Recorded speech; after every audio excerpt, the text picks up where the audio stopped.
Chapter 1. The Treacherous Waters of the Past. Imagine yourself standing on the bustling docks of a medieval port city.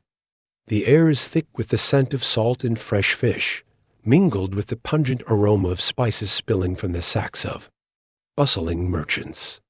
The creaking of wooden ships echoes across the harbor, their tall masts swaying gently against the blue sky, their sails furled like the wings of sleeping giants. Seagulls squawk and dive, circling above the chaos. Traders shout in a dozen different languages, their voice is a symphony of promises and arguments. A burly spice merchant from Venice gestures wildly, his beard quivering as he argues the price of cinnamon with a Moorish sailor. Nearby, a silk trader from Constantinople smooths out a shimmering golden fabric, letting it catch the sunlight to dazzle a wealthy noblewoman, and there you are, caught in the midst of it all.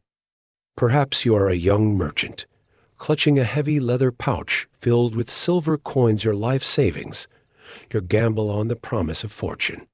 Or perhaps you are a pilgrim, your rough woolen cloak marked with the cross of a crusader, clutching a small leather-bound Bible, ready to risk the dangers of the sea to walk the holy streets of Jerusalem.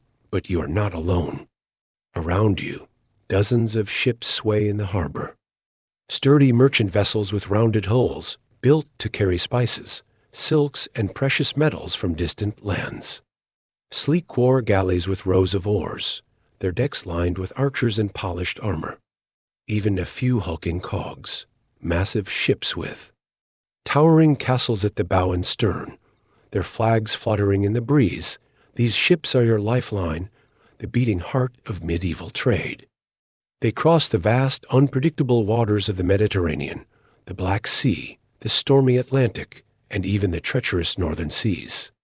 They bring the wealth of the world to your feet, and they carry you toward adventure, danger, and the unknown. But for every ship that returns, there are whispers of those that do not.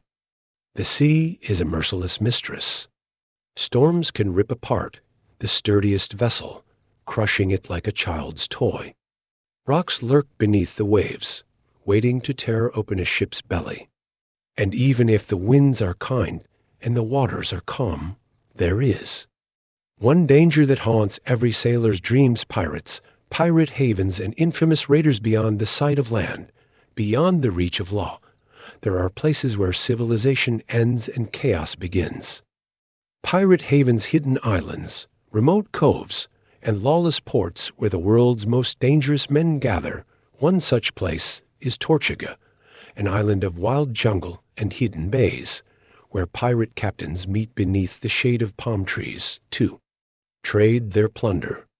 Here, the beaches are lined with weathered, battered ships flying the black flag. Smoke rises from makeshift camps, where pirates drink rum, brawl, and gamble with stolen gold. But Tortuga is not alone. In the Mediterranean, the Barbary corsairs strike fear into the hearts of sailors. Swift, nimble ships manned by ruthless North African pirates who strike without warning, capturing entire crews and selling them as slaves in the markets of Algiers and Tunis. Their galleys are fast, their captains cunning, and their blades always sharp. And then there are the notorious pirate captains whose names are whispered in fear. Eustace the Monk, a rogue cleric who turned to piracy, commanding a fleet of ships in the English Channel, his black sails a symbol of terror. Or Redbird, the Ottoman corsair who claimed the title of Grand Admiral of the Ottoman fleet, a pirate who became a kingmaker. These men are not just thieves. They are lords of the sea, kings of chaos. Their ships are their kingdoms, their crews are their armies, and the ocean is their battlefield. They strike without warning, their black sails appearing like a shadow on the horizon. And when they board a ship, they leave nothing but smoke, blood, and fear. But who are these pirates? Some are desperate men, driven to a life of crime by hunger and poverty. Others are ruthless adventurers, men who crave wealth and power. And then there are those who are simply madmen who find joy in the chaos of battle, in the screams of their captives, and in the thrill of a life without rules.as. You stand on the dock, listening to the stories of these pirate lords. You cannot help but feel a chill run down your spine. But still, you cannot turn back. You have made your choice. You will board a ship. You will sail the seas. And you will face whatever awaits you, the brave or the foolish but who would dare risk these deadly waters. Who would willingly set sail, knowing that beneath the gentle waves lurk storms, rocks, and ruthless pirates? You see them around you, the brave, the desperate, the foolish. A young merchant, barely more than a boy, nervously counts his silver coins, his hands shaking. To him, the sea is a gamble, a chance to turn his savings into a fortune, to bring back silks, spices, and precious gems that will make him rich. He knows the risks, but his hunger for wealth is greater. Beside him, an elderly pilgrim kneels. In prayer, his wrinkled hands clutching a rosary. He whispers a soft prayer for protection, his eyes closed. To him, the sea is a test of faith, a trial he must endure to reach the holy city of Jerusalem. He is willing to risk his life for a chance to walk where saints once walked. And then there are the sailors, men with weathered faces, scarred hands, and eyes like steel. To them, the sea is home, the only life they know. They laugh at the thought of pirates, their swords always close at hand, their hearts hardened by 1,000 storms. And you? Who are you? A merchant, a pilgrim, an adventurer, or perhaps just someone searching for something more than the quiet safety of the shore? Whatever your reason, you are here. You are ready. And you are not alone. The ship awaits. A fateful voyage begins. The captain's voice rings out, sharp and clear. All aboard. We sail with the morning tide. You feel a rush of excitement and fear. This is the moment. You step onto the gangplank, the wood creaking beneath your feet. The crew hauls up the crates of cargo, barrels of wine, sacks of spices, crates of fine silks. Sailors shout and heave, their muscles straining against the heavy loads. The deck is alive with motion. Ropes are tightened, sails are unfurled, and the ship's great wooden hull groans as it prepares to leave the safety of the harbor. The captain, a grizzled man with a weathered face and a silver-tipped beard, stands at the helm, his sharp eyes scanning the horizon. The anchor is lifted, the sails catch the wind, and the ship begins to move. The dock shrinks behind you, the bustling city, becoming a distant memory. The open sea stretches out before you, vast and endless, its waves rising and falling like the breathing of a sleeping giant. The first days are peaceful. You feel the salty wind on your face, watch the sun rise over the sparkling waves, and listen to the sailors' songs as they work. You learn the ropes, quite literally how to tie knots, how to climb the swaying rigging, how to keep your balance on the rolling deck. But one night, as the sun sinks into the horizon, painting the sky with shades of orange and purple, a cry shatters the peace. Ship on the horizon, fast moving. It's closing in. The sailors rush to the deck, their faces pale with fear. The captain's voice is sharp. Ready the cannons. Arm yourselves. You race to the rail, your heart pounding. And there, cutting through the waves like a black shadow, is a ship. Its sails are dark, its flag a cruel crimson skull on black. A pirate ship, and now you are part of the story. Chapter 2.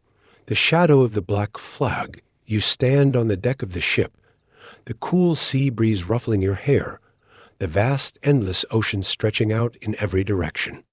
The ship rocks gently beneath you, the creaking of the wooden planks a constant reminder of the restless waves below. For now, all seems peaceful. The sky is a clear, brilliant blue, and the seagulls cry overhead. their white wings flashing in the sunlight, but peace is an illusion at sea. You overhear the sailors as they work, their rough hands pulling at ropes and scrubbing the deck. Their voices are low, but the words are clear enough. They speak of the sea wolves, the dreaded pirates who hunt these waters. Some tell stories with a sense of dark pride, while others speak in hushed, fearful tones. One sailor, an old man with a scar running across his cheek, leans against the mast, his voice a gravelly whisper. I once sailed with a captain who faced the sea wolves. We were carrying silk and spices from the east, but they came out of the mist like ghosts. Black sails, blood-red flags. They boarded us before we even knew they were there. Another sailor chimes in, his voice tense. Did they spare you? The old man chuckles, though there is no humor in his voice. Spare us. They laughed as they took everything. Some of us were taken as slaves. The rest left adrift in a lifeboat. I was lucky to live. You feel a cold knot in your stomach. These are not just stories, they are warnings. Warnings of the ruthless men who lurk just beyond the horizon, waiting for a ship like yours to stray into their grasp, but you try to brush aside the fear. After all, isn't that why the captain has armed men aboard? Strong, scarred sailors with cutlasses at their sides and iron-tipped crossbows hanging from the mast. They look fierce enough to scare off any pirate, yet even they seem nervous. Even they speak in whispers about the sea wolves. The first signs of danger the days pass, and the ship sails on, cutting through the waves with ease. The wind is strong and steady. The sun shines brightly, and the sailors seem almost cheerful. They sing sea shanties as they work, their voices rising and falling with the rhythm of the waves, but beneath the cheerful songs, a tension simmers. The captain stands at the helm, his sharp eyes constantly scanning the horizon. He speaks little, his jaw tight, his hands gripping the ship's wheel. You notice how the sailors, even while laughing, steal nervous glances at the open sea, and then you see it a dark shape on the distant horizon. Just a shadow at first, almost invisible against the blue sky. But then another and another. 3 dark shapes, their sails rising like jagged teeth against the sky. Your heart begins to race. You glance at the captain. His face is a mask of calm, but his knuckles are white as they grip the wheel. He shouts an order, and the sailors leap into action. The sails are adjusted, and the ship's course is changed, veering slightly away from the distant shadows, but the shadows move with you. They're following us, whispers a young sailor beside you, his face pale. Those are pirate ships. The captain shouts again, his voice sharp. Keep your eyes on them. Don't panic. They could just be merchant ships on a similar course, but no one believes it. The tension spreads like a cold wind, seeping into your bones. The sailors are silent now, their laughter gone, their eyes fixed on the distant shadows. Some clutch the hilts of their swords, while others murmur quiet prayers, and you cannot take your eyes off the shadows on the horizon. Are they moving closer? Are they gaining on you? Or is it just your imagination? The calm before the storm, but as the sun sinks into the horizon, painting the sky with shades of orange and purple, the shadows vanish. The distant sails fade into the mist, swallowed by the falling darkness. A wave of relief sweeps over the crew. Laughter returns, though it is nervous and forced. The sailors clap each other on the back, muttering jokes about ghost ships and imaginary pirates. The captain does not join in the laughter. His gaze remains fixed on the horizon, even as the stars begin to appear overhead. But he says nothing, his expression unreadable. You try to shake off the fear. Perhaps it was nothing. Perhaps those were just merchant ships. their sails darkened by the fading light. After all, not every ship is a pirate ship. Not every shadow is a danger. The next few days are peaceful, almost too peaceful. The sea is calm, the wind gentle. The sailors return to their songs. The captain seems more relaxed, and the stories of the sea wolves become just that, stories. You find yourself swept up in the simple rhythm of life at sea. The gentle rocking of the ship lulls you to sleep at night, and the fresh sea breeze fills your lungs each morning. You help the sailors with their work, learning the knots and climbing the rigging. The fear seems like a distant memory. One evening, you stand at the bow of the ship, watching the golden light of the sunset dance on the waves. A pod of dolphins appears, leaping and playing in the ship's wake, their sleek bodies cutting through the water with graceful ease. You feel a sense of calm, a sense of safety. Surely the stories were just that, stories. A night of fur night falls once again. The ship sails smoothly under the pale light of the moon, its sails glowing silver. In the darkness, the stars stretch across the sky like a blanket of glittering jewels, their light reflected on the calm, black sea. You are on the deck, leaning against the rail, letting the cool breeze brush against your face. The world is quiet, peaceful, almost magical. The sailors speak in low voices, their laughter a soft murmur in the night. The captain stands at the helm, his face half hidden in shadow, but his gaze is steady, and then it happens. A sharp cry from the crow's nest shatters the stillness. Ship on the horizon, fast moving, black sails. The peaceful calm vanishes in an instant. The sailors rush to the rail, their faces pale with fear. The captain's voice is sharp. Ready the cannons. Arm yourselves. You rush to the rail, your heart pounding. And there, in the distance, you see it. A ship, its sails dark as midnight, cutting through the waves with a deadly grace. A flag flutters at its mast, a flag as black as death, marked with a blood-red skull. A pirate ship. The sea wolves are real. The captain shouts orders, his voice a whip that cuts through the panic. Bring down the lanterns. Douse the lights. Keep silent. Pray the darkness hides us. The ship's lights are extinguished, and darkness swallows you. The sailors stand in tense silence, their weapons drawn, their eyes fixed on the approaching shadow. Even the wind seems to hold its breath. You grip the rail, your fingers numb.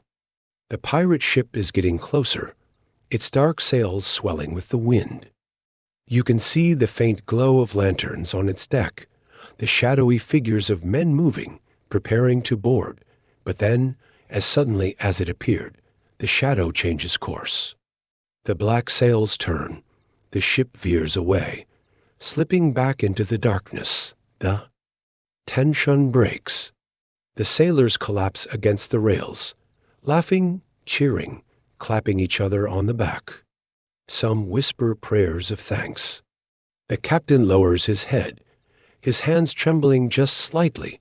You stand there, staring into the darkness where the pirate ship vanished. Relief floods you, but so does fear, because now you know the stories are true. The sea wolves are real, and they are out there waiting.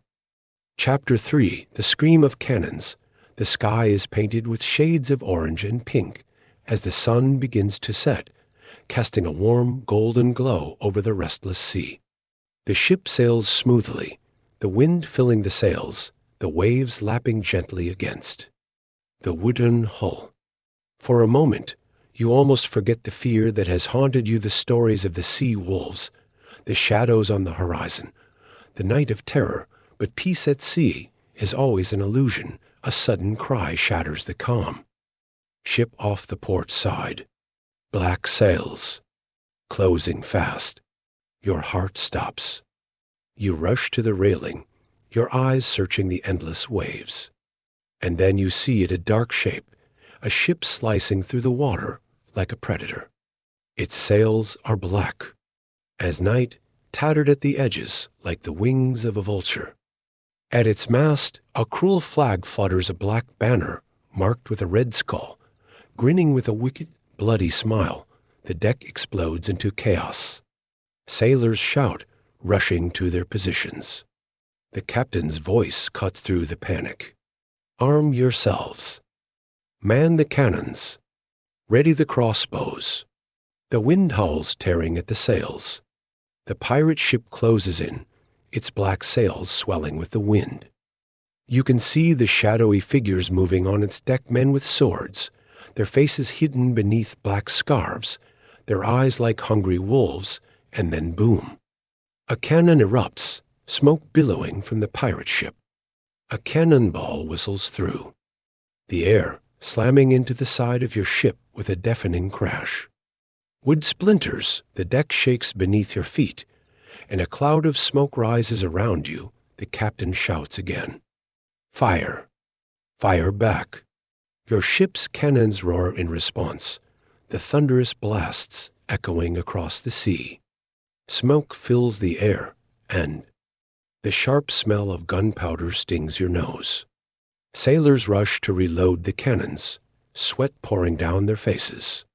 Crossbowmen take their positions, their eyes fixed on the pirate ship, but the pirates are faster. Another volley of cannon fire. The deck shudders beneath your feet. A mast splinters and crashes to the deck, the sails tearing in the wind. A sailor screams, clutching his bleeding arm. Panic spreads like wildfire. Brace yourselves. The captain roars. They're coming too. Board. The pirate ship draws closer, its shadow looming over you. Grappling hooks fly through the air, clattering against the railings, the iron claws digging into the wood. Rope ladders drop down, and the pirates begin to swarm across, leaping onto your deck with a savage, wild fury. Swords clash. Men scream. The air is filled with the clash of steel, the shouts of the dying, and the thick, acrid smoke of burning powder.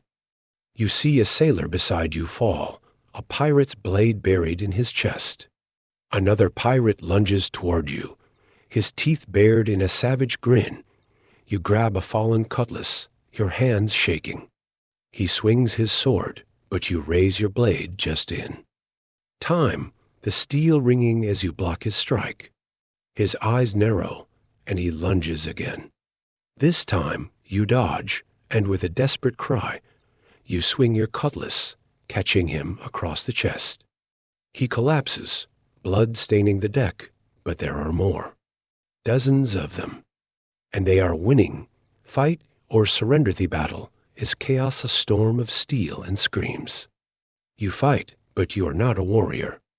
Your hands tremble, your vision blurs. With fear.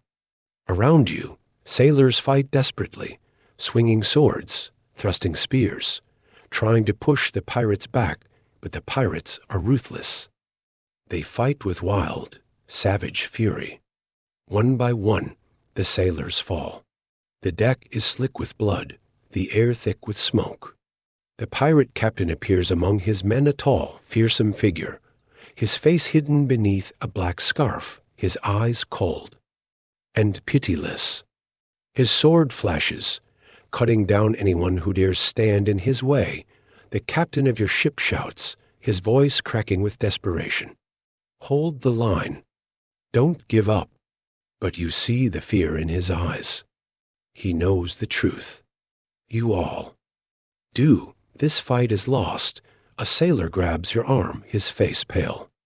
We can't win this. We have to surrender. Better to live as captives than die here. But another sailor shouts back. Surrender? To pirates? They'll kill us anyway. You stand frozen, caught between the two voices. Fight or surrender? Which is the better choice? Which is the choice that keeps you alive? And then you hear it, a voice, sharp and cold, cutting through the chaos. The pirate captain. Enough. Drop your weapons, or I will burn your ship to the waterline. Silence falls. The fighting stops. The sailors hesitate, their weapons shaking in their hands. The pirate captain raises his sword, his voice echoing across the deck. Surrender now, and you may yet live. Defy me, and you die. Your captain lowers his sword. His face is pale, his eyes hollow. Slowly, he drops his weapon. One by one, the sailors do the same, and so do you. A ruthless captain's pirates swarm across the deck, binding the hands of the surviving sailors, kicking aside the fallen weapons. You are forced to your knees, your hands tied behind your back. The deck is a scene of horror, blood-stained planks, bodies lying still, the moans of the wounded, and then you see him, the pirate captain, striding across the deck. He is tall, his coat a dark, tattered leather, his face half hidden beneath a black scarf. His eyes are cold, a pale, steely blue, sharp and merciless. He stops before your captain, looking down at the defeated man. Your ship is mine. Your cargo is mine. And your lives are mine to decide. Your captain swallows, his voice shaking. Please, spare my crew. Take the cargo. Take everything, but spare them. The pirate captain's cold eyes narrow. Spare them? Mercy is not a gift I give for free. He gestures, and his men begin to search the ship, tearing open crates, smashing barrels, looting everything they can find. They laugh as they toss silks, spices, and gold into their own ship. But the captain's gaze never leaves your captain's face.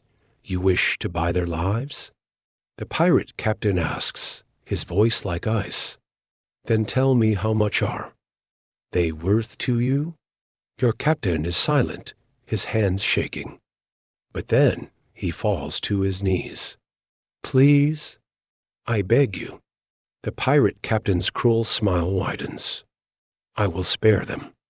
For a price, the price of survival, and so begins the cruel bargain. The pirate captain demands a ransom, a sum of gold, too. Be paid for the lives of the surviving crew. Your captain nods, promising to pay, swearing that his family, his friends will gather the money, but the pirates are not done. They strip the ship of its cargo, leaving nothing but broken barrels and torn sails. The surviving sailors are searched, their pouches of coins taken, their rings pulled from their fingers, but the worst is yet to come. The pirate captain's cold gaze falls on the youngest sailors, those who seem strong, healthy. These will come with us, he says, his voice final. Payment for our mercy, the young sailors cry out, struggling as the pirates drag them toward the pirate ship. You watch helpless as they are pulled away, their cries fading into the sea wind. The pirate captain turns to you, his icy eyes locking onto yours. For a moment, you feel the cold grip of death, but then he turns away. Consider yourselves lucky. Pray your ransom is paid. And with that, the pirates leave, their black sails billowing as they vanish into the mist. Your ship is a broken, blood-stained wreck. The sailors who remain stare in shock, their faces pale, their eyes hollow. You are alive, but at what cost? And as you stand there, staring at the empty horizon, one thought fills your mind. Will the ransom ever come? Or have you traded your freedom for a lie? Chapter 4. Shackled in darkness, darkness. Cold, damp darkness surrounds you. The air is thick, heavy with the stench of salt, sweat, and rot. You can hear the distant, creaking groan of the ship's wooden hull, the muffled crash of the waves against the sides. But beyond that, there is only darkness. You are not alone. Around you, shadowy figures shift and groan. Men, women, sailors, your fellow prisoners. You can hear their whispered prayers, their quiet sobs, their desperate, ragged breaths. Chains rattle as they move, the cold iron biting into their wrists and ankles. Your own hands are bound, the iron shackles digging into your skin. The rough wood of the deck beneath you is damp, slick with seawater that seeps in through the cracks. A thin, ghostly light seeps through the slats of the hatch above, but it offers little comfort. This is the hold of the pirate ship. Your prison.it is a world of darkness, hunger, and fear. The pirates have taken everything: your ship, your freedom, your dignity. And now they have taken your hope. You were promised mercy, a ransom for your lives. But instead, you are here, chained like animals in the stinking belly of a pirate ship. Above you, the heavy and even footsteps of the pirates echo on the deck. You hear their rough laughter, their cruel jokes. Sometimes one of them peers through the hatch, a twisted grin on his face. Sometimes they shout down at you, taunting you, reminding you that you are nothing but their prisoners. Days blur together. There is no sunlight, no sense of time. You are fed only scraps, moldy bread, sour water.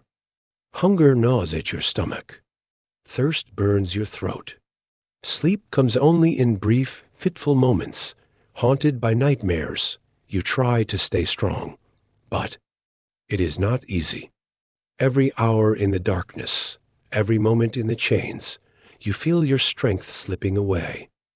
The whispers of despair around you grow louder, like a dark, choking fog, but somewhere deep inside, a tiny spark of hope refuses to die, because you are still alive. And as long as you are alive, there is a chance to escape, a chance to survive the harsh reality. But survival is a cruel game in this place. The pirates do not treat you as people. To them, you are cargo prisoners to be sold, ransomed, or used as slaves. And they do not care if some of you die along the way. Sometimes the hatch opens, and a pirate throws down a bucket of filthy water or a few crusts of bread. The prisoners fight for the scraps, desperate hands clawing, pushing, snatching at the rotten food. Sometimes the pirates laugh, watching you struggle, mocking you. But it is not just hunger and thirst that you fear. It is the uncertainty, the endless, gnawing question: what will they do with you? Will they sell you as slaves in the markets of Algiers or Tunis? Will they demand a ransom and abandon you on some desolate shore if no one pays? Or will they simply grow tired of you and throw you overboard? You have heard the stories. The pirates are ruthless. Their mercy is a lie. They have no honor, no loyalty. Even their captain, the cold-eyed man who commanded the attack, is said to have once killed his own first mate for questioning his orders. You try to talk to the other prisoners, to share your fears, to find some comfort in the company of others. But most are too broken, too afraid. Some have fallen silent, their eyes empty, their hope long gone, but not all. One of the prisoners, a grizzled old sailor with a scar running down his cheek, whispers to you one night. "They won't keep us here forever," he says, his voice a low, rough whisper. "One way or another, they will decide our fate. But until then, we are still alive. It is a thin thread of hope, but you cling to it.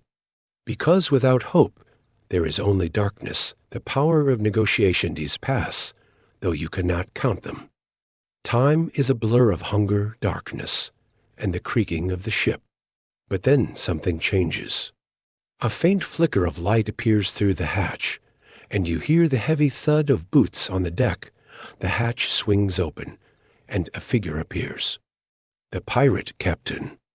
His cold, pale blue eyes sweep across the hold, studying the prisoners with a detached, almost bored expression. Behind him, two pirates stand with swords, their faces hidden behind black scarves. The captain's voice is sharp, like the edge of a blade. "Listen well. Your lives hang by a thread. Some of you may be ransomed. The rest are of little value." Murmurs of fear ripple through the prisoners. But one voice rises above the rest. A young man, perhaps a merchant, his clothes once fine, but now torn and dirty, pushes himself forward. His voice is steady, though his face is pale. Wait. I can help you.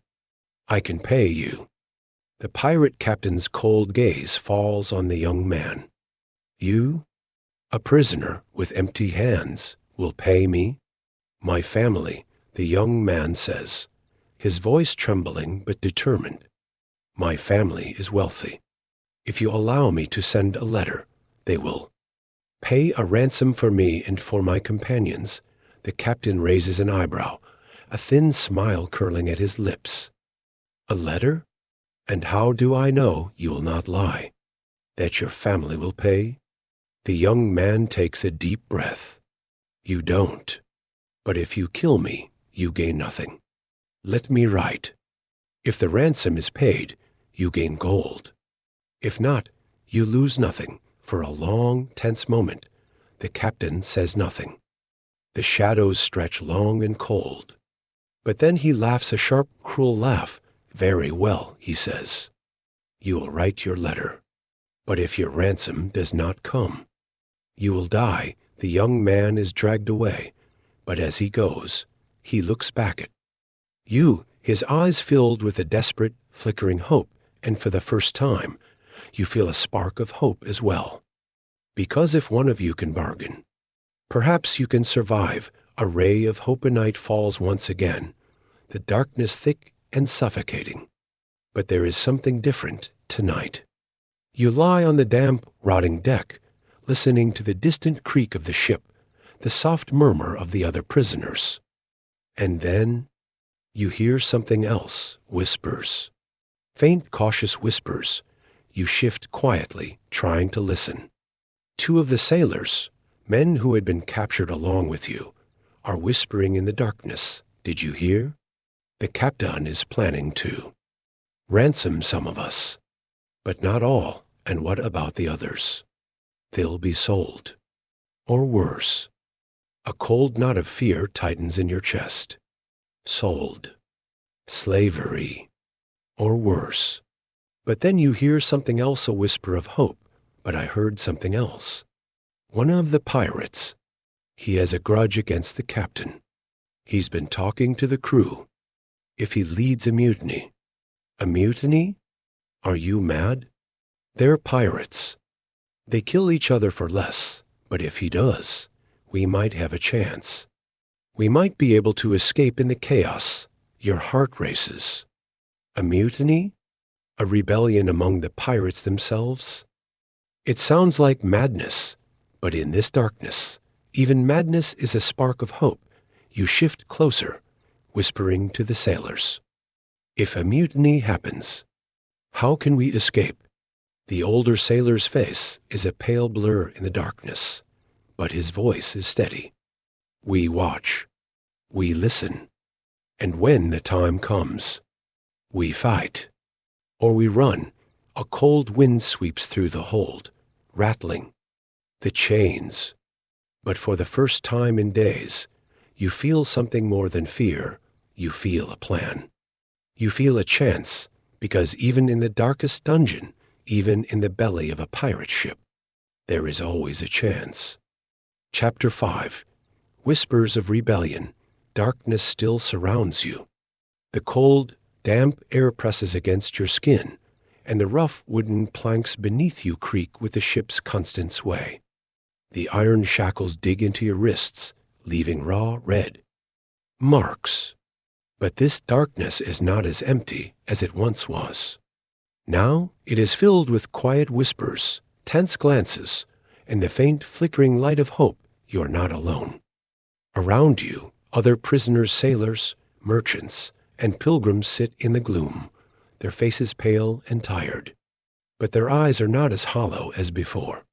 Because now, a fragile thread of hope binds you together. It began with whispered stories. Rumors of a mutiny brewing among the pirates. Whispers of a rebellion that could change everything. And those whispers have spread like sparks in dry grass. The grizzled old sailor beside you, the one with the scar down his cheek, has become a leader among the prisoners. His voice is a quiet, steady anchor in the darkness. He speaks of survival, of patience, and of a chance to escape. "We cannot just sit here and wait to die," he says in a hushed but determined voice. "If the pirates turn against each other, we must be ready." Others nod, their eyes flickering with nervous hope. A young woman, a merchant's daughter captured, with her family, grips your arm. "But how can we fight them? We have no weapons, no strength." The old sailor smiles, a thin, grim smile.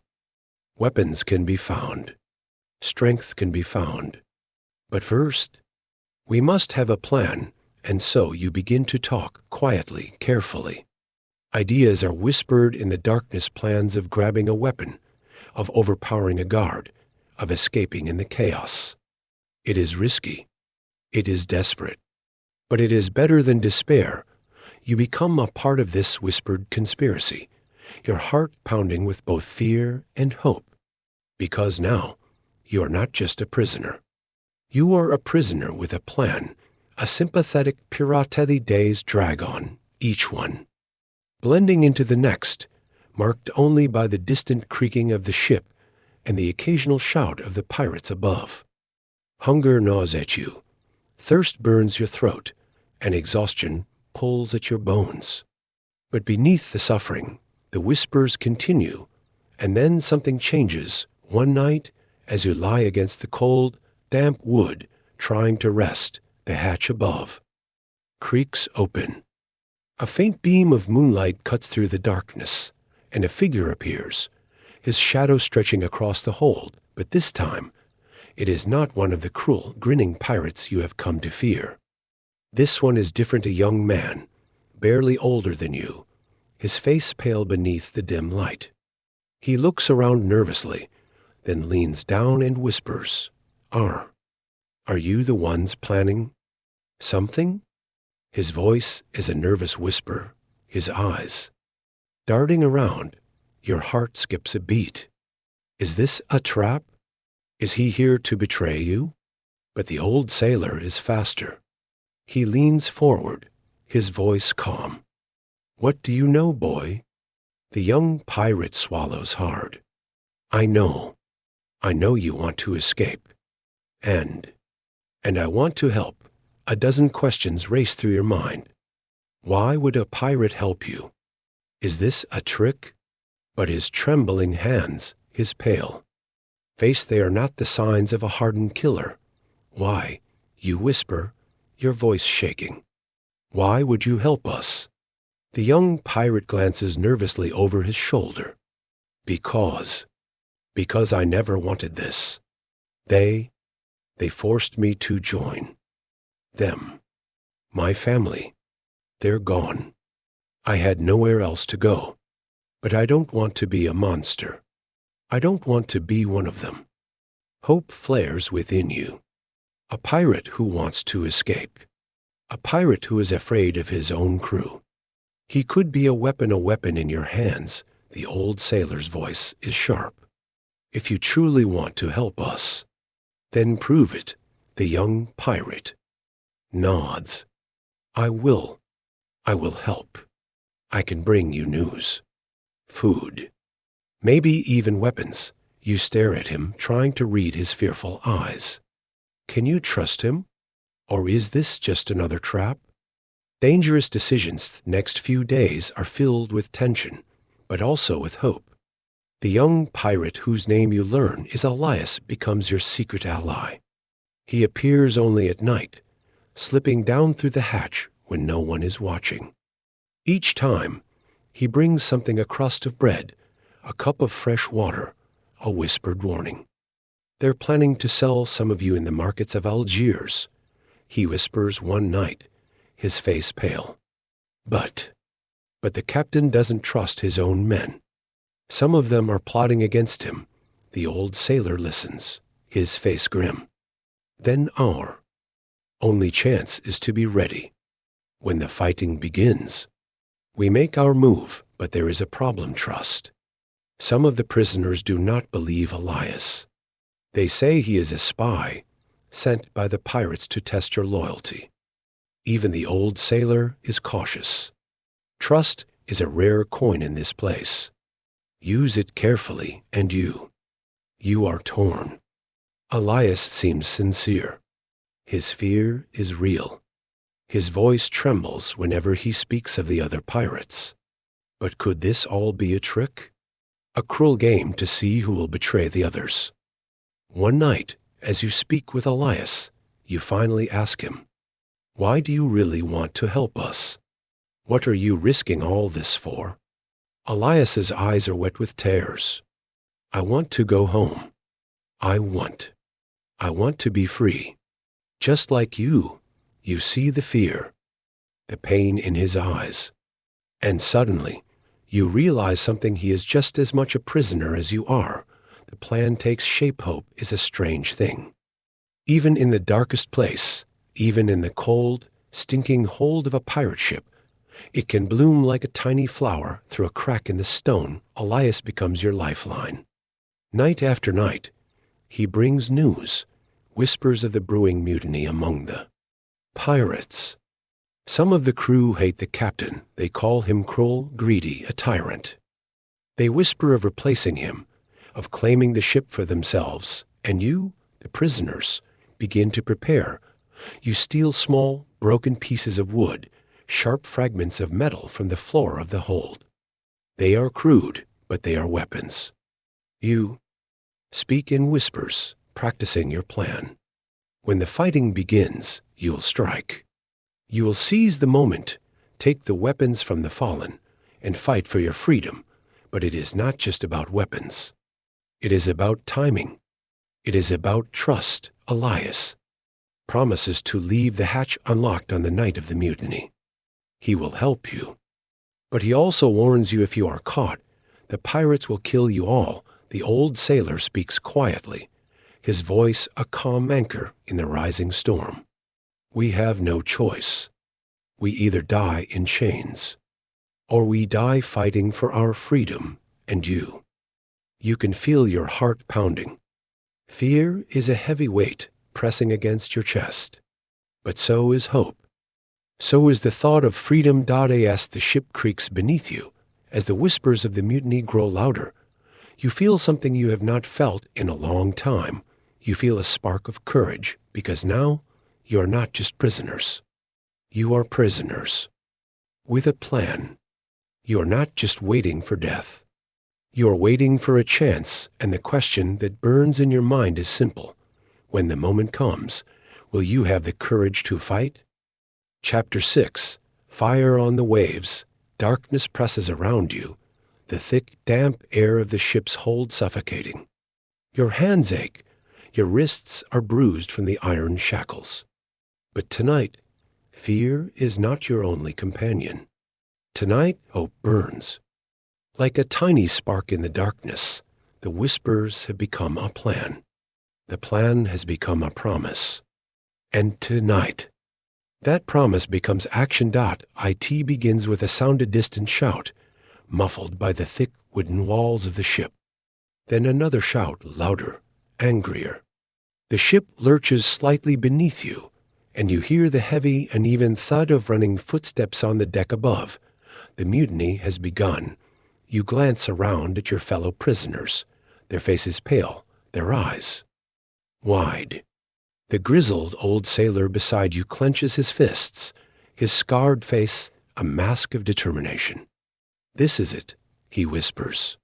"Stay ready." The hatch above creaks open, and a pale face appears. Elias. His eyes are wild, his voice a harsh, urgent whisper. Now is your chance. The crew is fighting. The captain's men are losing. He throws down a rough, rusty key. You scramble to grab it, your hands shaking. The key turns in the lock, and the iron shackles fall away, clattering against the damp, filthy wood. Around you, the other prisoners are freeing themselves, the air filling with nervous whispers. with the scrape of iron against iron. But then you hear another sound, the clash of steel, the roar of angry voices. And above it all, a sharp, cold voice cuts through the chaos. The pirate captain, traitors. You dare defy me? I will burn this ship to the waterline before I surrender it. A loud explosion shakes the ship, the walls trembling, dust raining down from the ceiling. The scent of burning wood and smoke drifts through the cracks. The ship is on fire. We have to go. You shout, your voice high with fear. We have to get out of here. The old sailor grabs your arm, his voice calm but urgent. Stay close. Move quickly. And don't stop. Together, you and the other prisoners surge toward the hatch, climbing out into the chaos of the deck.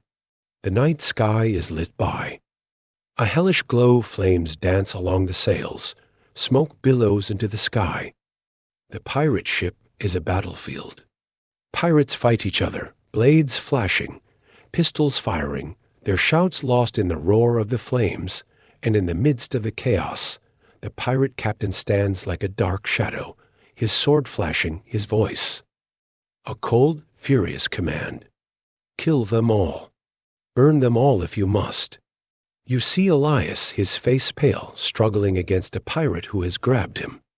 Without thinking, you rush forward, grabbing a fallen cutlass. Your heart races, your hands shake. But you swing the blade, striking the pirate's arm. He roars in pain, releasing Elias, who looks at you with wide, grateful eyes. Go, you shout. We have to get to the lifeboats. But the flames spread faster. The sails crackle and burn, raining ash down around you. The ship is turning into a blazing coffin. Chaos and desperation's deck is a nightmare. Smoke chokes the air. Flames dance along the ropes and rigging, and the screams of the dying fill your ears. Pirates fight each other, some loyal to the captain, others trying to seize control. The lifeboats swing wildly on their ropes, some crashing into the burning hull. You push your way through the chaos, the old sailor beside you, his face streaked with soot, his voice sharp. Stay close. Don't look back. A pirate lunges at you, his face twisted with rage. But a prisoner, a young man with a desperate, wild look in his eyes, slams into the pirate, knocking him over the side of the ship. But the young man is dragged down with him, his scream lost in the roar of the waves. You stumble forward, your eyes stinging from the smoke, your throat burning. Ahead, you see one of the lifeboats swinging wildly. Elias is there, struggling to lower it. He sees you, his eyes wide with fear. Hurry. Get in. The old sailor grabs you, pulling you forward. Go. Go now. But more pirates swarm the deck. There. Blades flashing. One of them lunges at the old sailor, and you hear a sharp wood sound. The old man's eyes meet yours, a faint, sad smile on his lips. Go. Live. And then he falls. Tears burn in your eyes, but there is no time to grieve. You grab the rope, climbing into the lifeboat, your hands slipping on the wet, soot-covered wood. Elias struggles with the ropes, his hands trembling. Cut it. We have to cut it. You grab a fallen dagger, slashing at the ropes. The lifeboat drops suddenly, hitting the waves with a bone-jarring crash. Water splashes over the sides, and you struggle to stay upright, but you are free. Free. But not safe. The pirate ship burns above you, flames licking at the sky. You see the pirate captain, his dark figure standing at the burning helm, his cold eyes staring down at you. His voice is a distant, hateful roar. Cowards. Traitors. Burn with me. And then the mast collapses, the flames swallowing him. The ship consumed in a roaring inferno, but as you pull at the oars, The waves crashing around you, you realize your nightmare is far from over. Heroes and sacrificially cold, dark sea stretches. Out around you, the waves rising and falling beneath the pale light of the moon. The lifeboat creaks, the water sloshing against its sides. You look around, there are only a handful of you in the boat. Elias, his face pale, his eyes wide with shock. A few other prisoners, their faces streaked with soot and tears, and the old sailor. Gone, he gave his life for you. His calm, steady voice is gone, lost in the flames. But his words linger in your mind. Stay close. Don't look back. The flames of the burning pirate ship dance on the dark water, casting flickering shadows. The smell of smoke clings to your clothes, your skin. The taste of ashes is bitter on your tongue, but you are alive. You are free. The waves rise and fall. The wind tugs at the small makeshift sail. Silence settles over the survivors, broken only by the soft splash of the oars, the distant crackle of the dying fire. But freedom has a price. The faces of the dead haunt you. The old sailor, the young prisoner who saved you, even the pirates fighting and dying in the flames.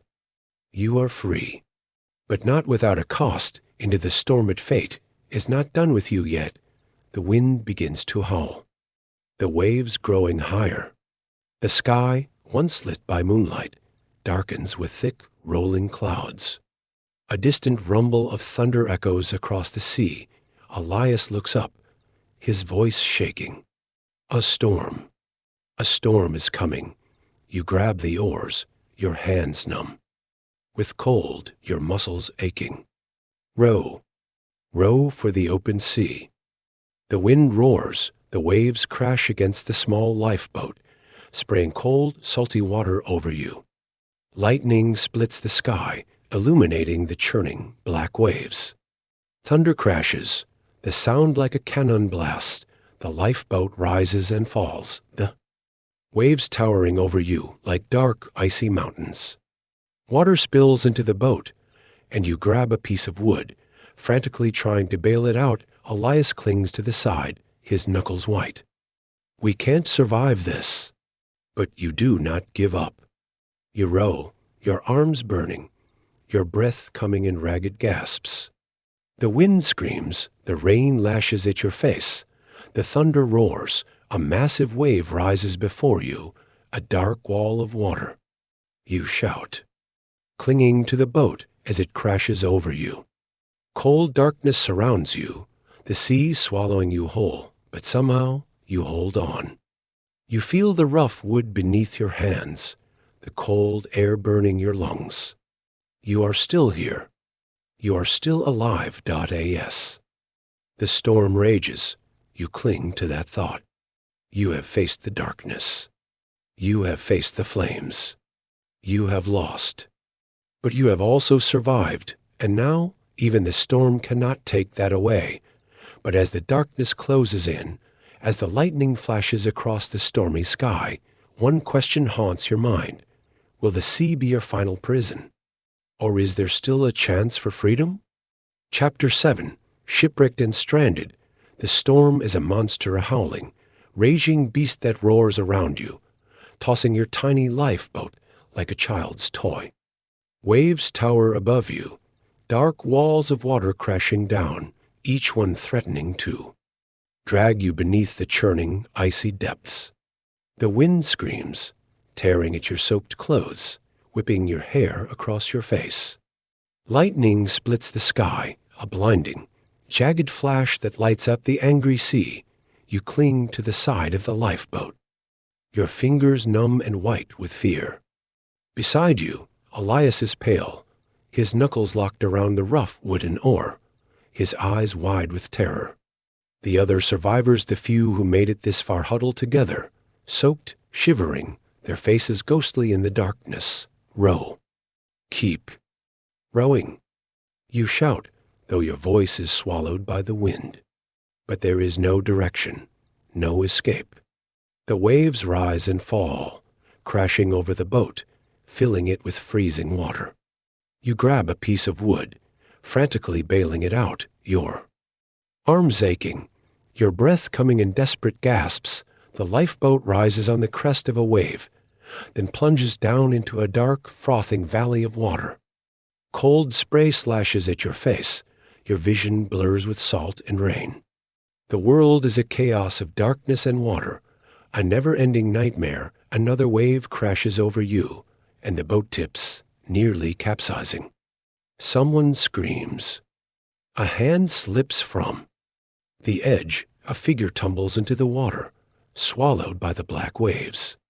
You reach out, but they are gone, lost to the storm, and then you see it, a dark shape, rising out of the furious waves. Rocks. A jagged, twisted line of black, sharp stones, their edges gleaming in the lightning flashes.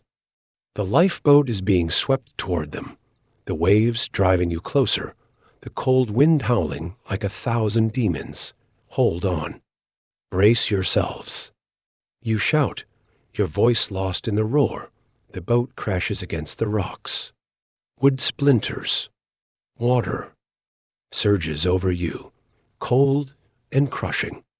You feel yourself dragged beneath the waves, the darkness swallowing you, freezing you. You reach out, your fingers clawing, grabbing at the jagged rocks. Pain lances through your hands, but you hold on. You gasp, choking, breaking through the surface. Waves slam against you, each one threatening to tear you away. But you cling to the rocks, your fingers bleeding, your strength slipping away. Around you, you see other figures. Elias, his face pale, struggling against the waves.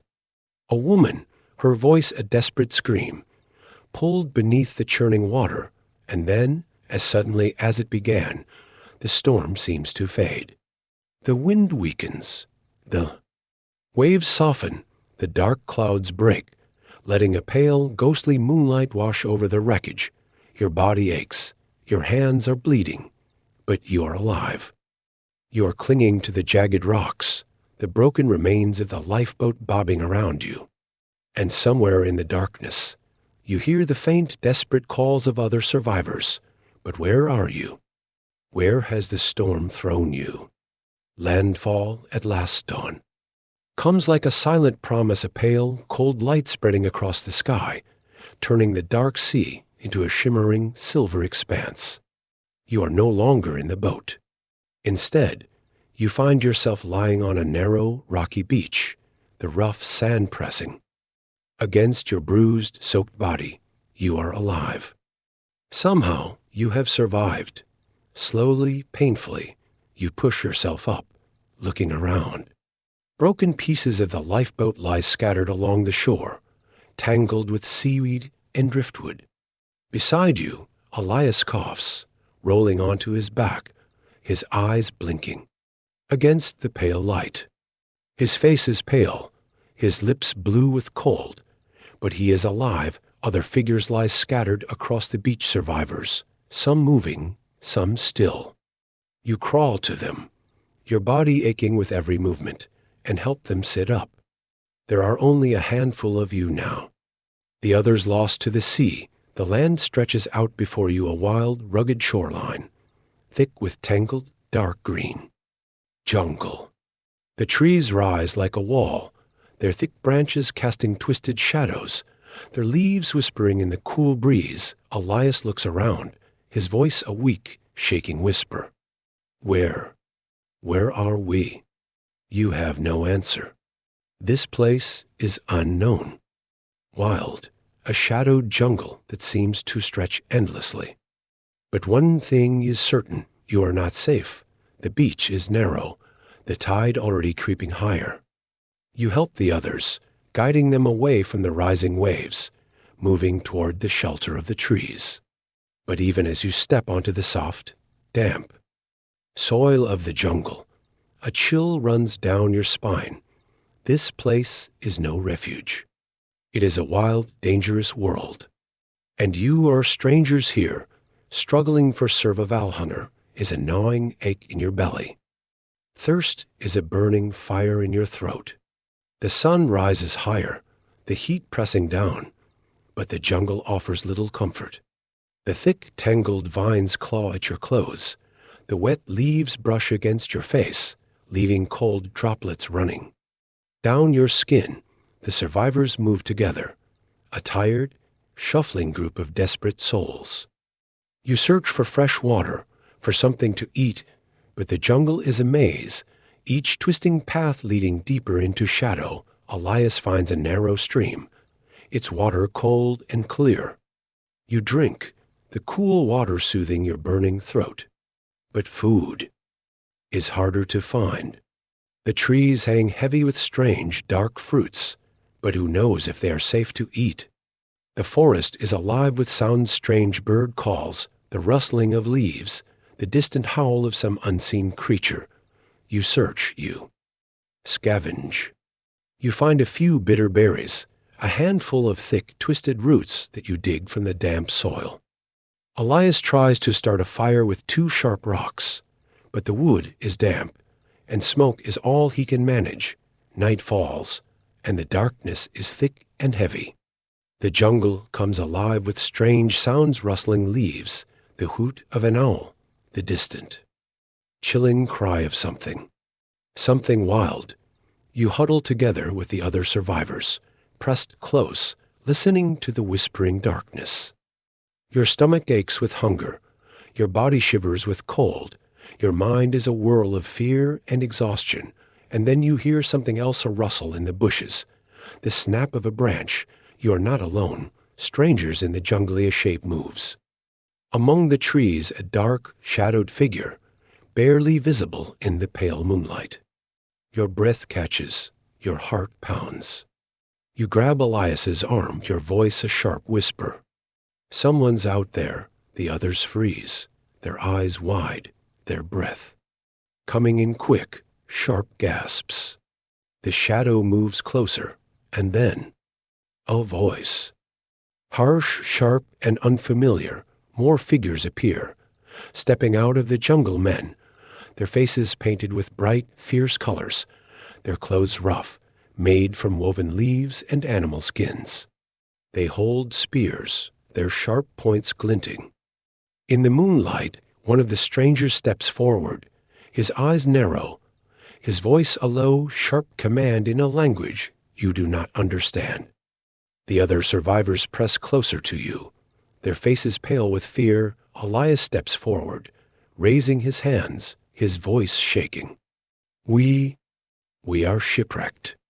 Please. We mean no harm, but the strangers do not seem to understand. They speak again, their voices growing louder, sharper.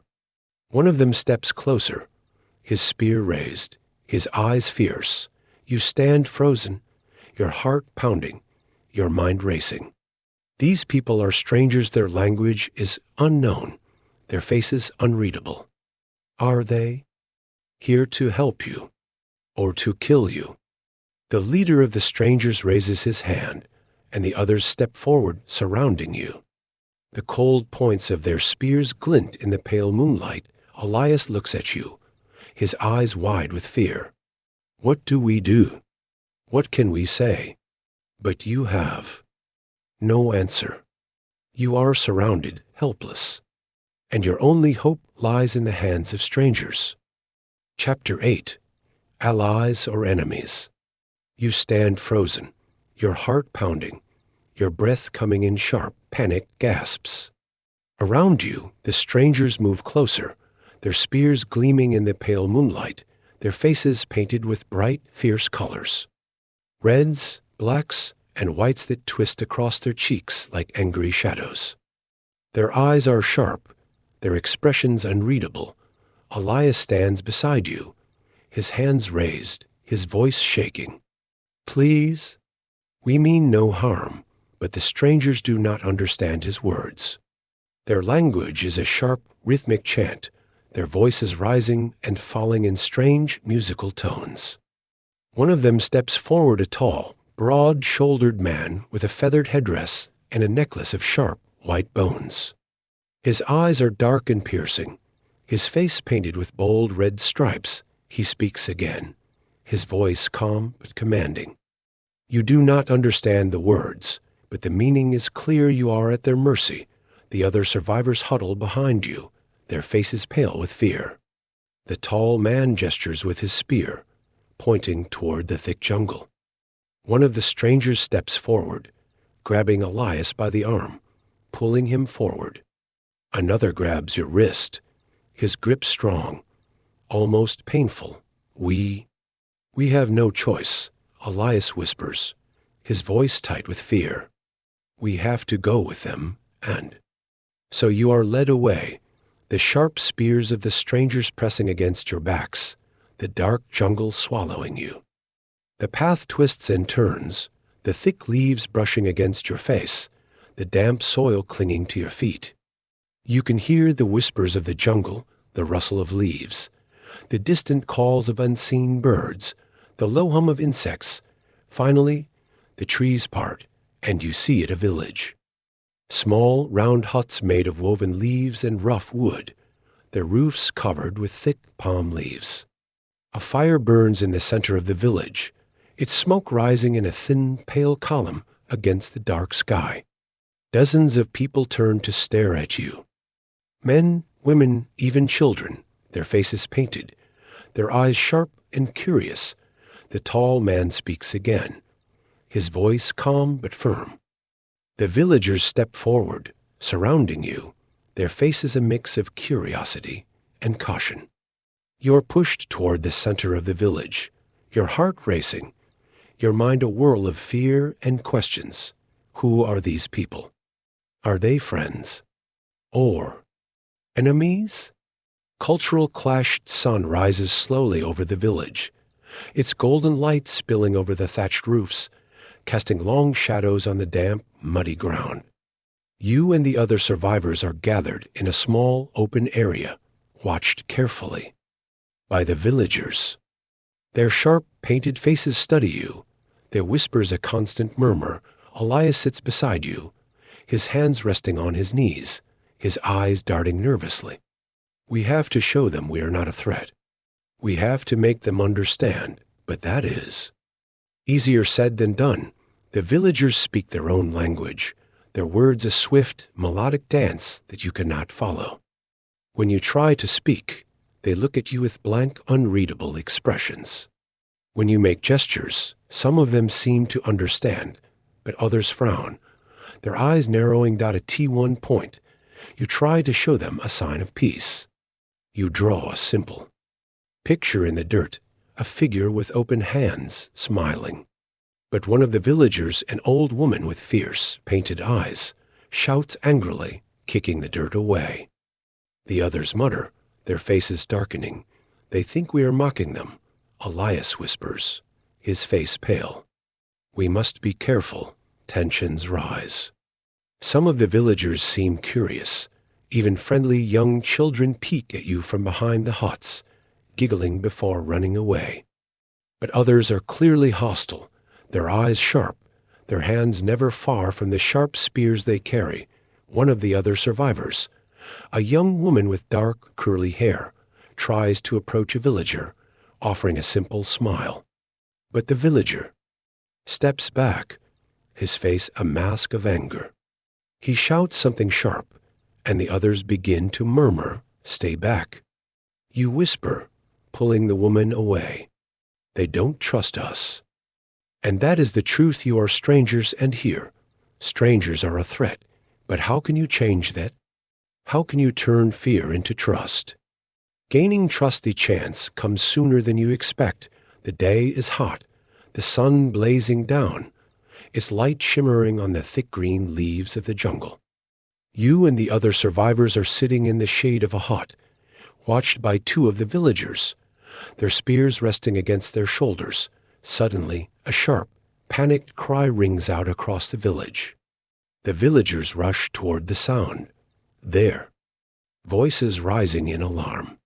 You stand, peeking around the corner of the hut, your heart racing. A child has fallen into the shallow stream that runs beside the village. But this is not just water. The child is tangled in a thick, twisted vine, his small hands clawing at the muddy banks, his voice a high, panicked wail. The villagers shout, but they hesitate, afraid to step into the thick mud. The child's face is pale, his struggles growing weaker. You do not think. You simply act. You run forward, pushing past the villagers, your feet sinking into the cold, wet mud. The vine is strong, wrapped around the child's leg like a snake. You grab it, pulling, your hands slipping on the wet green stem. But you keep pulling, your muscles burning, your breath coming in ragged gasps, and then snap. The vine breaks, and you pull the child free, lifting him out of the mud, carrying him to the dry bank. The villagers stare, their eyes wide with shock. The child's mother rushes forward, grabbing him, her voice a mix of sobs and grateful whispers. She looks at you, her painted face wet with tears, and for the first time, you see something other than fear in the eyes of the villagers. You see gratitude. Elias steps forward, his voice calm. See, we are not enemies. We are just lost. We only want to survive. The tall man, the leader, steps forward, his dark eyes studying you. For a long, tense moment, he is silent. Then he nods, his voice calm, firm. The villagers lower their spears. You are not yet friends. But you are not enemies. A dark revelation is pass, and the village becomes less of a prison. The villagers are still wary, but they no longer watch you with fear. Some even bring you food, strange, sweet fruits, thick roots roasted over the fire. You learn a few simple words of their language, enough to share polite greetings, to show thanks. Elias smiles, his voice filled with cautious hope. We may yet survive this, if we can gain their full trust. They may even help us find a way home. But then something changes. One night, as you sit by the fire, listening to the crackling flames, you notice something strange. One of the other survivors, a tall, thin man with a rough beard, is whispering to one of the villagers, his voice low, his eyes shifting nervously. You watch as the man reaches into his ragged clothes, pulling out something small, shining in the firelight. He hands it to the villager, who stares at it, his eyes wide. The villager nods, then slips away into the shadows. Elias sees it too, his voice a tense whisper. What is he doing? You confront the man, your voice sharp. What did you give him? What are you hiding? The man's face is pale, his eyes dark with fear. I have a map, a treasure map. I told him I could lead them to gold. If they help us, Elias's face darkens. You lied to them. You promised them treasure. The man stumbles back, his voice desperate. We need their help. This was the only way. But your heart sinks, because now the villagers believe they will gain treasure. And if they learn the truth that it was a lie, they may turn against you. Elias looks at you, his voice filled with fear. What do we do now?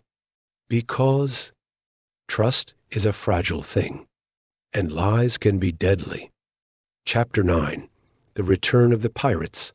The village is quiet, bathed in the warm, golden light of dawn. Birds call from the thick, tangled jungle, their songs drifting on the cool morning breeze. The villagers go about their tasks, gathering fruit, repairing huts, tending the smoky fires. A sense of calm has settled over the village, and for a moment you feel almost safe. But that moment is a fragile dream. It begins with a whisper, a faint, worried murmur that spreads like wildfire. Villagers gather in small, tense groups, their voices sharp, their eyes wide with fear. The tall village leader, his fierce, painted face calm but tense, speaks in low, hurried tones with the other warriors. Elias rushes toward you, his face pale. There's news. Terrible news. Your heart tightens. What is it? The pirates, he whispers, his voice shaking. The pirate captain. He survived. His ship may have burned, but he and some of his crew escaped. And now they are coming here. A cold knot of fear twists in your stomach. The pirate captain, the ruthless, cold-eyed man who burned his own ship, who cut down his own men. Without mercy. He is coming. And he wants revenge. The village is a flurry of motion. The warriors sharpen their spears, reinforcing the walls of the huts with thick, twisted vines. Women and children gather in the center of the village, there. Faces pale with fear, but you know the truth: this village is no fortress. Its huts are made of woven leaves and rough wood.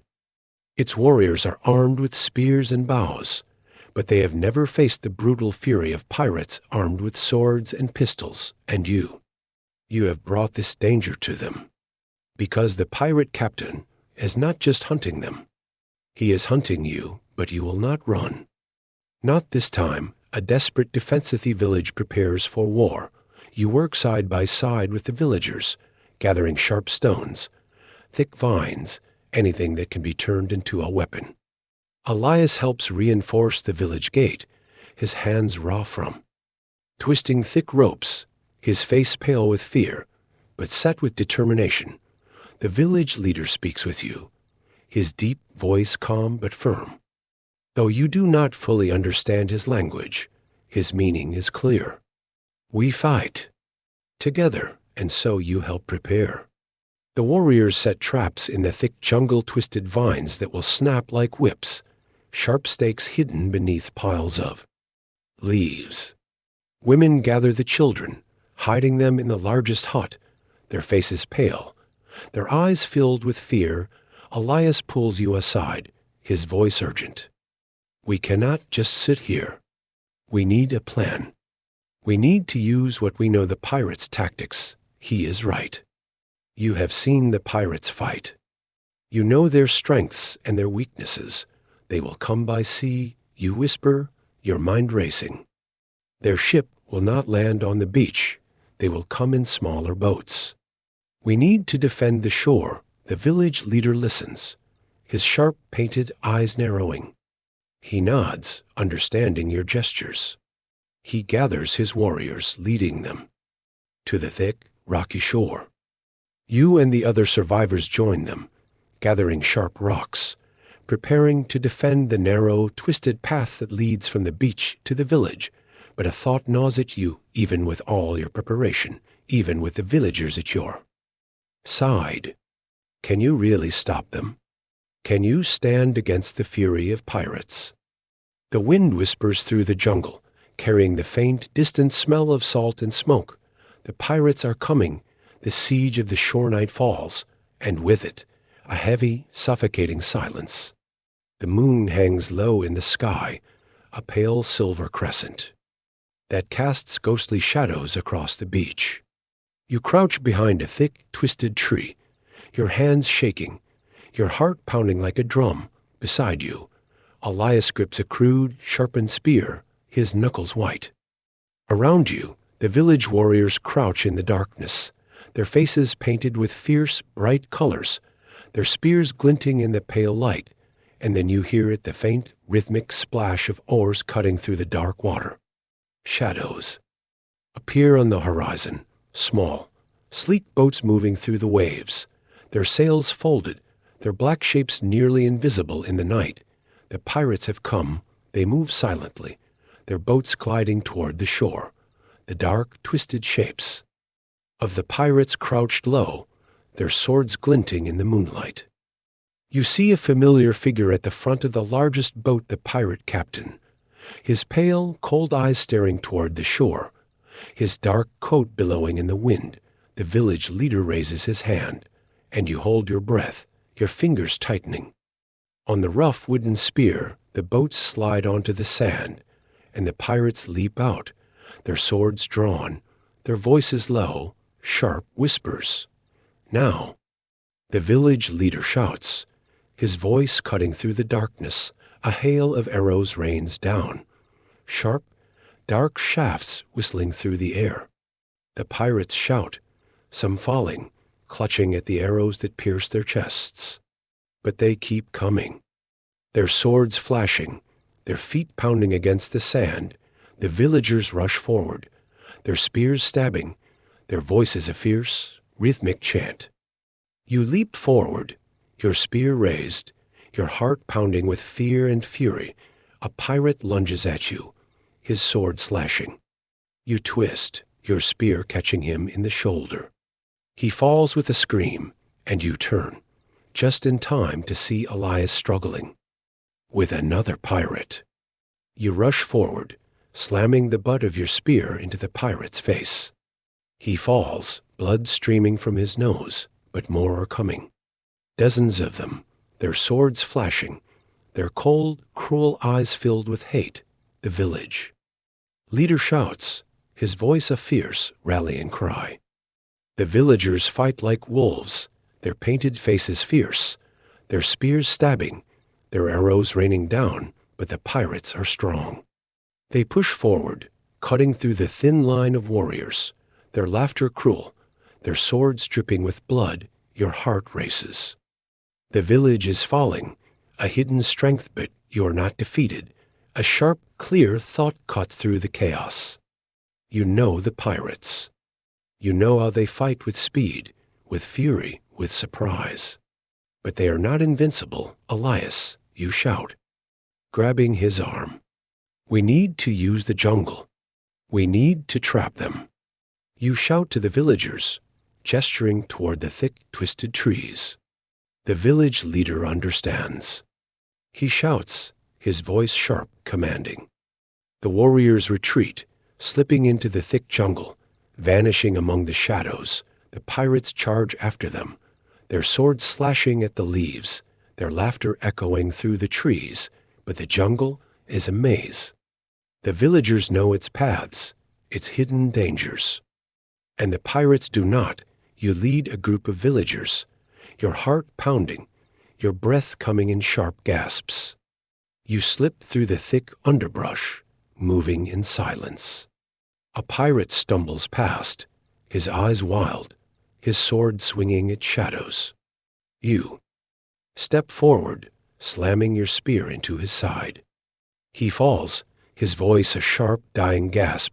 A sharp, twisting vine snaps across another pirate's face, blinding him. He screams, slashing at the darkness, and a villager's spear finds his chest.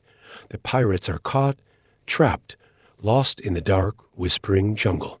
Their strength, their fury, it means nothing here, but then you see him, the pirate captain. His pale, cold eyes burning with fury.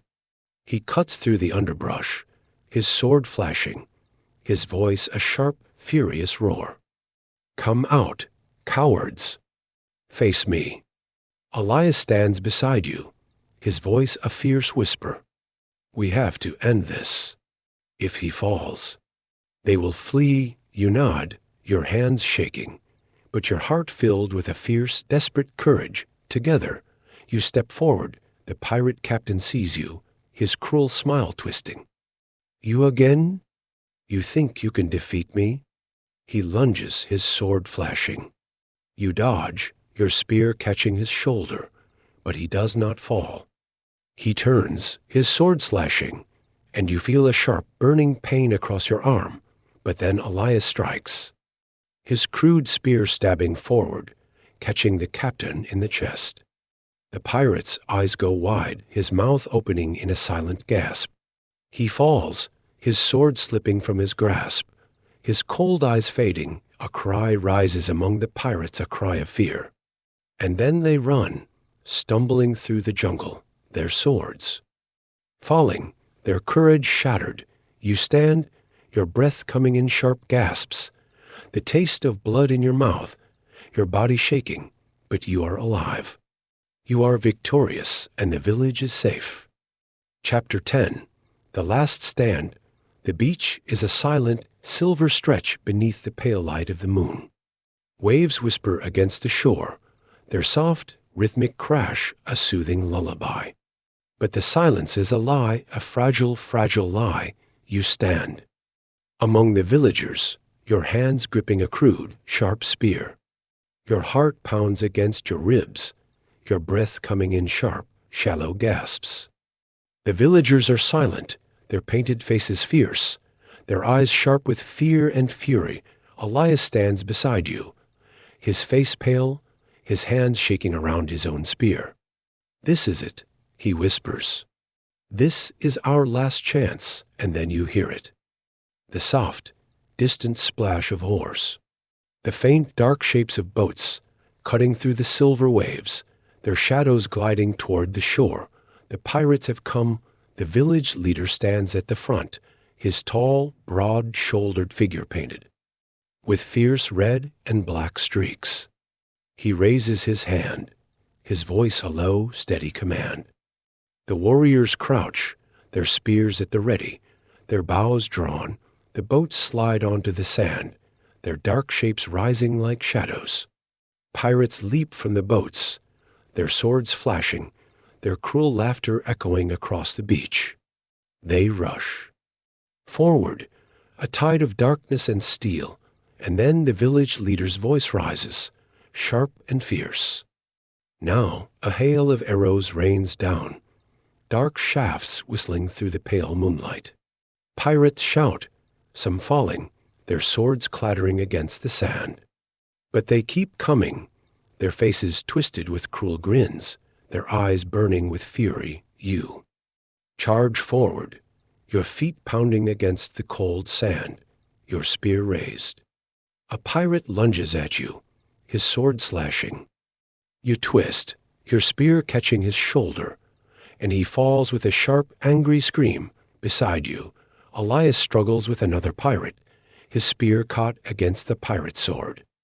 You rush to his side, slamming your shoulder into the pirate, knocking him to the ground, but for every pirate that falls, 2 more take their place. They swarm the beach, their swords flashing, their laughter cruel and sharp. The village leader shouts, his voice a fierce, desperate rallying cry. Hold the line. Protect the village. But the line is breaking. The villagers are falling, their fierce war paint smeared with blood and sweat. The pirates are pushing forward, their cruel laughter echoing across the beach. You are losing, heroes. And traitors, the chaos is a nightmare, the clash of steel, the shouts of the dying, the thick, bitter smell of smoke and blood. You swing your spear, your hands aching, your vision blurring with fear and sweat, and then you see something that sends a cold, sharp shock through your heart. One of the villagers, a tall, thin man with a pale, painted face, is running toward the pirates. His voice is a sharp, desperate shout, his hands waving. Wait, wait, I can help you. Spare me, and I will help you. The pirates pause, their swords dripping with blood. The man points back toward the village, his voice a frantic, breathless whisper. They have food, gold, everything you want. I will show you. Betrayal, your blood turns to ice. The villagers see him, their voices rising in sharp, angry shouts. The village leader's face is a mask of shock, then fury. He raises his spear, his voice a sharp, furious cry. Traitor, but it is too late. The pirates rush forward, led by the traitor, their swords flashing. They push past the defenders, surging toward the village. The line breaks. The villagers fall back, their faces pale with shock and despair. Elias grabs your arm, his voice a desperate shout. We have to fall back. We can't stop them here.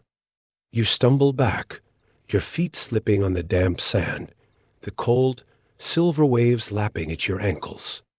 The pirates rush forward, their laughter a sharp, cruel roar. The village burns, thick, dark smoke rising into the star-filled sky, but you will not run. Not yet. A pirate's foul you, and the other survivors retreat to the thick, twisted trees. At the edge of the village, the pirates swarm forward, their swords slashing, their laughter a cruel, mocking echo. But you are not defeated. The village leader gathers the warriors, his voice a fierce, calm command. Into the trees. Make them follow us. You lead the way, slipping through the thick underbrush, your heart pounding, your breath coming in sharp, gasping bursts. The pirates follow, their swords flashing, their cruel eyes burning with bloodlust. But the jungle is a trap.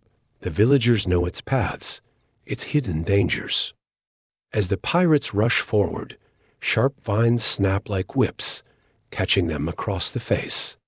Hidden pits swallow them, their shouts turning to sharp, dying screams.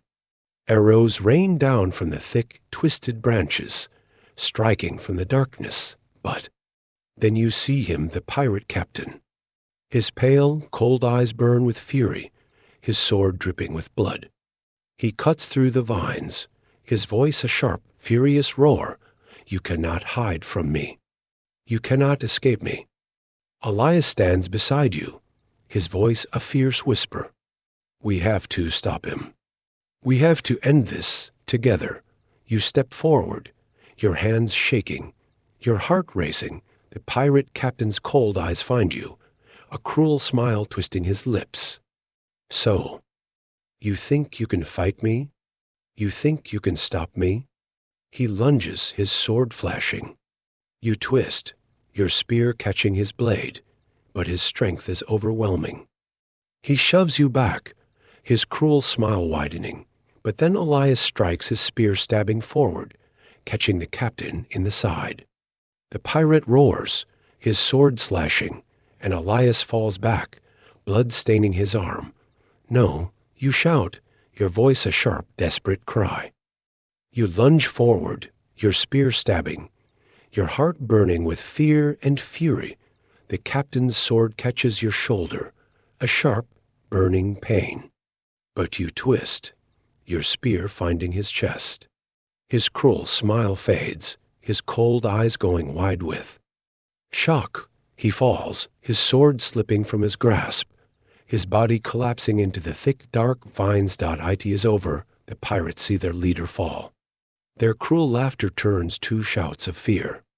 They turn, stumbling through the jungle, their swords falling from their hands. You stand, your breath coming in sharp gasps, the taste of blood in your mouth, your body shaking, but you are alive. You have won. The cost of survival. The village is silent, a ghostly shadow beneath the pale light of the moon. The fires burn low, thick, dark smoke rising into the star-filled sky. The beach is a graveyard of broken spears, fallen warriors, and the dark, twisted shapes of the dead.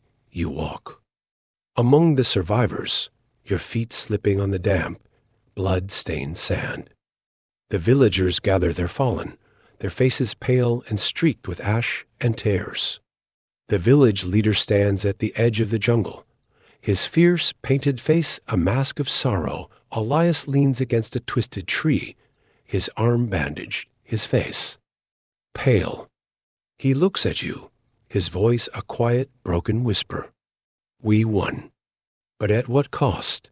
You do not know how to answer. The villagers have lost so much. Friends, family, their homes. The survivors are few, their eyes hollow with grief. The village is a shadow of what it once was, a place of quiet, smoking ruins, but they are alive. You are alive. The pirate threat is gone. The cruel, cold-eyed captain is dead.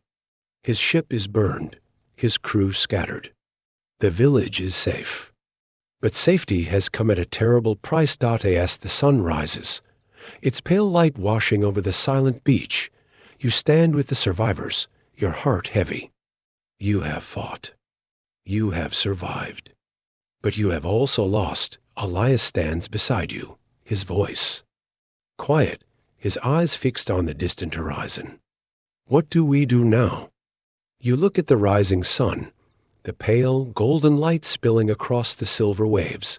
What do you do now? Because survival is not just about winning. It is about living with what you have lost. Chapter 11. Rebuilding or returning, the morning sun rises slowly over the silent village, its pale golden light spilling across the twisted trees, the scorched huts, and the damp, blood-stained sand. Smoke still rises in thin, dark columns, curling toward the clear, blue sky. The air is thick with the scent of ash, seawater, and sorrow. You stand among the survivors, your body aching, your hands stained with dirt and blood. Around you, the villagers move in a slow, heavy silence. Some gather the fallen, their faces pale, their eyes hollow with grief. Others sift through the wreckage, pulling charred wooden beams, shattered pottery, and torn palm leaves from the smoking ruins. Elias stands beside you, his face pale, a rough bandage wrapped around his arm. His eyes are fixed on the distant horizon, the silver waves whispering against the shore. "We survived," he whispers, his voice a quiet, empty echo. "But what now?" The village leader, his fierce, painted face streaked with soot and sweat, moves among his people, his voice calm and steady. He speaks in low, quiet words, helping to lift the fallen, to clear the debris, to offer comfort. His strength is light in the darkness, a steady, calming presence, but the village is broken. Its huts are charred skeletons, its walls shattered. The beach is a graveyard of twisted spears, broken swords, and the still, silent shapes of the dead. You feel a cold, heavy weight in your chest. You have survived the storm, the shipwreck, the pirates. You have fought, you have bled, you have won. But victory has come at a terrible cost.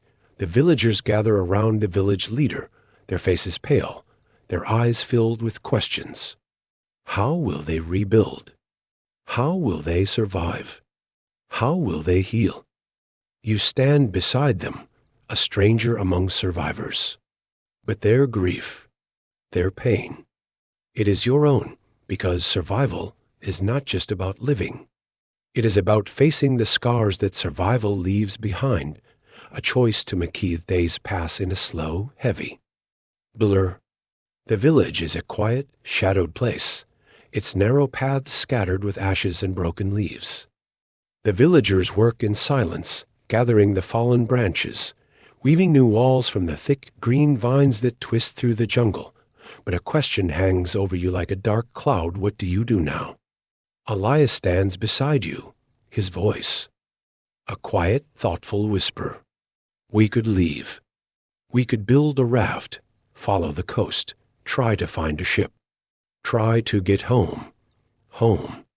The word is a faint, distant dream, a warm, bright place beyond the silver waves, a place of safety, of peace, a place far from the cold, dark shadow of the jungle, the fierce, painted faces of the villagers, the sharp, burning memory of fire and blood. But then you look at the village.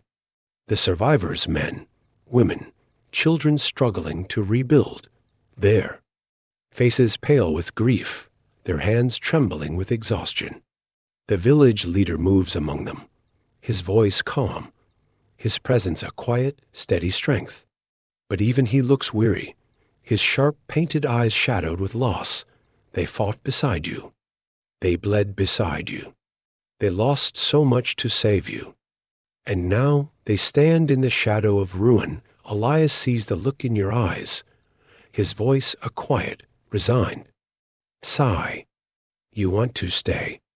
To help them, you nod, your voice soft but steady. They saved us. They fought with us. They gave us a home, even when they did not trust us. We cannot abandon them now. Elias smiles, a faint, sad smile. Then we stay, at least, for a while. You stand with the villagers, your hands rough and raw, your back aching as you help lift the fallen beams, weave the thick palm leaves, dig the damp, dark earth for fresh, green roots. You do not speak much, but you work. And slowly the villagers begin to smile again. A new hut rises, its walls woven from thick green vines, its roof a wide, curved canopy of broad palm leaves. The village begins to take shape once more, not as it was, but as something new, and in the shadow of the twisted trees, you begin to find something you thought you had lost. You begin to find hope. A new leader emerges, but rebuilding a village is more than just lifting stones, weaving vines, and mending roofs. It is about healing hearts, restoring trust, finding direction. The village leader is fierce, painted face calm but weary, stands among his people, his voice steady, his strength a quiet, constant light. But even he cannot do it alone. One day, as the sun sets in a warm orange glow, the villagers gather in the open square, their faces pale and shadowed with worry. The leader speaks, his voice calm but tired. He gestures to the ruined huts, the broken walls, the charred, twisted trees. He speaks of rebuilding, of surviving. But his voice is heavy, his eyes shadowed, and then a voice rises strong, clear, and calm. Your voice, we have faced so much. We have lost so much. But we are still here. And together, we can rebuild. The villagers turn to you, their eyes wide, their faces pale. The village leader watches you, his fierce, painted face calm but thoughtful. You speak of unity, of courage, of hope. You speak of working together, not as villagers and strangers, but as one family, one tribe. You speak of sharing food, sharing skills, sharing stories. You speak of a village that is not just a place, but a family, and they listen. Elias stands beside you, his voice calm, his face bright with a faint, proud smile. The village leader steps forward, his sharp, painted eyes meeting yours. He nods, his voice calm, strong. We build together. From that day, you are not just a survivor. You are a guide, a voice of hope, a leader. The village is no longer just a place of loss. It is a place of life, seeds of a new life. The village rises from the ashes, stronger and brighter. New huts rise beneath the thick green trees, their walls woven from fresh vines, their roofs wide and strong. Fresh fields are cleared, the dark, rich soil turned, seeds planted in neat, straight rows. The villagers work together, men and women, young and old. You help carry water from the clear, cold stream. Elias helps weave new fishing nets, his quick, clever hands tying the thin, strong vines into tight, perfect knots. Children laugh as they play among the thick, twisted trees, their faces bright, their voices a warm, happy song. The village leader stands among his people, his fierce, painted face calm, his voice a quiet, steady strength, but he is not alone. You stand beside him, your voice a clear, calm guide, your hands helping to build, to heal, to lead. Elias smiles. Beside you, his voice a quiet, thoughtful whisper. I never thought we would find this. Not here. Not after everything. You smile, your heart warm, your voice a quiet, calm reply. Sometimes the darkest paths lead to the brightest places. The village is not just a place of survival. It is a place of life, a place of laughter, of hope, of peace. One night, as the stars burn bright above the quiet village, you stand beside Elias, your eyes fixed on the distant silver waves. The sea whispers against the shore, a soft silver song. Elias looks at you, his voice a quiet, thoughtful question. Will we ever leave? Will we ever go home? You smile, your heart calm, your voice clear. Perhaps, but for now, this is home, because survival is not just about escaping death.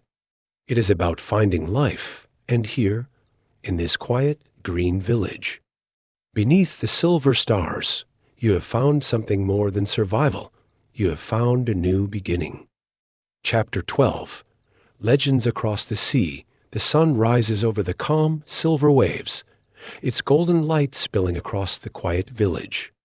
Smoke curls gently from the new huts, rising into the pale, blue sky. Laughter echoes among the thick, green trees. The shouts of children chasing each other along the narrow, winding paths. But your story has traveled farther than you ever imagined. Rumors spread like wildfire, carried on the wind, whispered in distant ports, murmured in shadowed taverns. Tales of the survivors who fought pirates on a burning ship, who escaped the storm, who defended a village against ruthless raiders. Tales of bravery, of courage, of survival. Merchants whisper of the warriors of the jungle, survivors who stood against the sea wolves and won. Sailors share stories of the fierce, painted villagers who fought beside strangers, who turned the jungle into a fortress. Pirates tell of the cold-eyed captain who burned his own ship, who fell to the blade of a stranger. Your name becomes a whisper of hope, a tale of courage told around smoky fires, in bustling markets, on the decks of swaying ships. Some say you are a fierce warrior, a hero who led the villagers to victory. Others say you are a cunning leader, a voice of peace who turned strangers into allies. Elias stands beside you one quiet evening, his face pale with a faint, tired smile. Did you hear? A merchant ship stopped on the far shore. They were asking about the pirate slayers. That's us. You smile, a soft, warm feeling rising in your chest. You never set out to be a legend. You never wanted to be a hero. You just wanted to survive. But sometimes survival is the greatest legend of all, a haunting memory. But even as the village finds peace, as the days grow warm and bright, as new huts rise beneath the thick green trees, shadows linger. Some nights you wake with a start, your heart pounding, your breath sharp and ragged. In your dreams, you see the burning ship, the thick, dark smoke rising against the pale moon. You hear the clash of swords, the shouts of the dying, the cruel laughter of the pirates. You see the cold, pale eyes of the pirate captain, his cruel smile twisting, his sword dripping with blood. You are not alone. Elias sits beside you one quiet night, his face pale, his eyes dark and tired. Sometimes I still see them, he whispers. The pirates, the fire, the storm. You nod, your voice a quiet, steady whisper. Me too. Other survivors speak of the same shadows, the nightmares, the whispered echoes of terror that haunt their sleep. The village leader, his fierce, painted face calm but shadowed, speaks of courage, of strength. But even he sometimes stands in silence, his eyes fixed on the distant silver waves. You help each other. You speak of your fears, your memories. You tell stories, not just of the battles, but of the quiet moments, the laughter by the fire, the cool, fresh water of the jungle stream, the soft, gentle breeze in the trees. Slowly, the shadows fade. The nightmares become just whispers. The darkness, just a memory. Because survival is not just about escaping death. It is about facing the shadows it leaves behind, a bittersweet farewell on quiet morning. As the silver waves whisper against the shore, you stand beside Elias, your heart heavy, your eyes fixed on the distant horizon. A ship stands anchored in the calm, blue waters, a small, sturdy merchant vessel, its white sails catching the gentle breeze, a chance to leave. A chance to return to the world beyond the silver waves, to the bustling ports, the crowded markets, the distant cities. A chance to return home. Some of the survivors are leaving, their faces pale but bright with hope. A young woman smiles, her dark, curly hair blowing in the breeze. I want to see my family again. To tell them that I'm alive. The village leader stands beside you, his fierce, painted face calm but shadowed with sorrow. He speaks in his deep, calm voice, His words a quiet blessing, a promise of friendship, of family.